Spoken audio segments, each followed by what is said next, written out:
Hello viewers, আসসালামু আলাইকুম। আশা করি ভালো আছেন। Number one tech Tahmid YouTube চ্যানেলে আপনাদেরকে আবারও স্বাগতম নতুন একটা ভিডিওতে। দয়া করে চ্যানেলে নতুন হলে চ্যানেলটাকে অবশ্যই সাবস্ক্রাইব করবেন, কমেন্ট করবেন ভিডিওটা কেমন হয়েছে।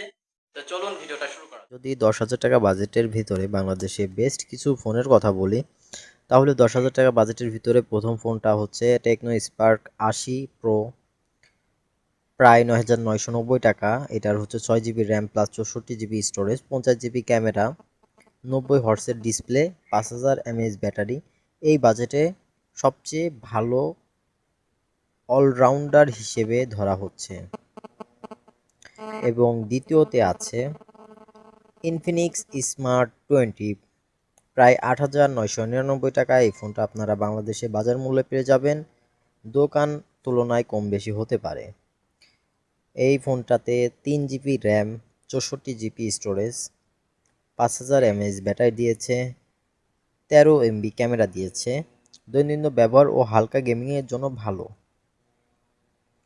তো আমরা যদি 3 নম্বরের ফোনটা ধরি, স্যামসং ম্যাক্স 30, 9,999 টাকা। 3 GB RAM, Android RAM support, 64 GB storage, Android 14তে চলতেছে এই ফোনটা। এবং আমরা যদি ব্যাটারির কথা ধরি, ব্যাটারি রয়েছে 5,000 mAh ব্যাটারি।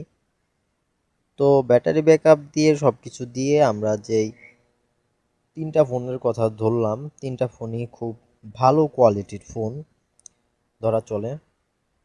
এবং যদি গেমিংয়ের জন্য নিতে চান, তাহলে আমার পছন্দ হবে টেকনো স্পার্ক 80 প্রো, কারণ এই ফোন এই বাজেটের র্যাম, ডিসপ্লে এবং পারফরমেন্স তুলনামূলক ভালো।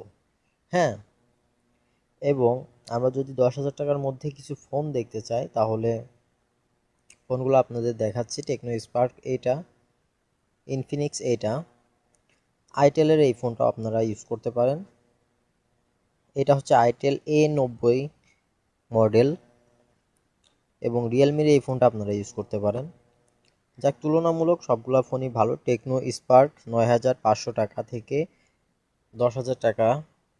স্পার্ক গো টু এইটার মডেল, দৈনন্দিন ব্যবহার ও ব্যাটারি ভালো। ইনফিনিক্স স্মার্ট 10 HD 9,000 টাকা থেকে 10,000 টাকা, বড় ডিসপ্লে, ইউটিউব ও ফেসবুক ভালো চলে। রেডমি A5 2026 সালের এই ফোনটা 9,500 টাকা থেকে 10,000-এর মধ্যে পেয়ে যাবেন। মিনি অভিজ্ঞতা, ভালো ব্যাটারি। মূলত এই ফোনটার রেডমি সবগুলো ফোনই ভালো দিয়েছে, কারণ রেডমি হচ্ছে অনেক ভালো একটা কোম্পানি এবং বরাবরই এরা সব কিছুই ভালো দেয়, এবং এই ফোনটাতেও সব কিছু ভালো দিয়েছে। রিয়েলমি নট 70 9,900 টাকায় পেয়ে যাবেন। 9,900 থেকে 10,000 টাকার ভিতর পেয়ে যাবেন।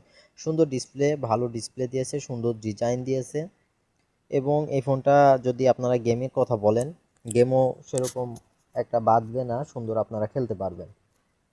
আইটেল A90 8,500 টাকা থেকে 9,500 টাকা, 10,000 টাকাও তুলনামূলক দোকান তুলনায় হতে পারে। কম বাজেটের ভালো অপশন এইটা হতে পারে আপনার কাছে। স্যামসং Z70 9,500 টাকা থেকে 10,000 টাকা হতে পারে। বাংলাদেশে সহজে সার্ভিস পাওয়া যায়। বলতে গেলে স্যামসং হচ্ছে বাংলাদেশের একটা ব্র্যান্ড। এটা হচ্ছে আপনি বাংলাদেশ থেকে কিনলে বাংলাদেশে একমাত্র এর সব কিছু আছে, এবং বাইরের দেশে নাও থাকতে পারে।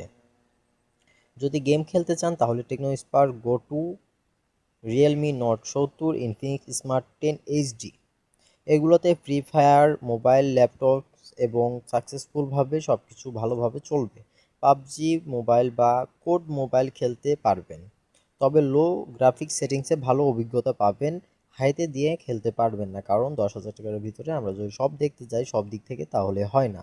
আপনি যদি শুধুমাত্র গেমিংয়ের জন্য ফোন খুঁজছেন, তাহলে বাজেট 12 থেকে 15 করলে অনেক ভালো পারফরমেন্স পেতে পারেন। এ বিষয়ে আপনারা যদি কমেন্ট করেন, ভালো যেগুলা ফোন আসবে সেইগুলো আমরা আপনাদেরকে বাছাই করে বলতে পারি। তো ভিডিওটি ভালো লাগলে অবশ্যই কমেন্ট করবেন। দেখা হবে নেক্সট ভিডিওতে। খোদা হাফেজ।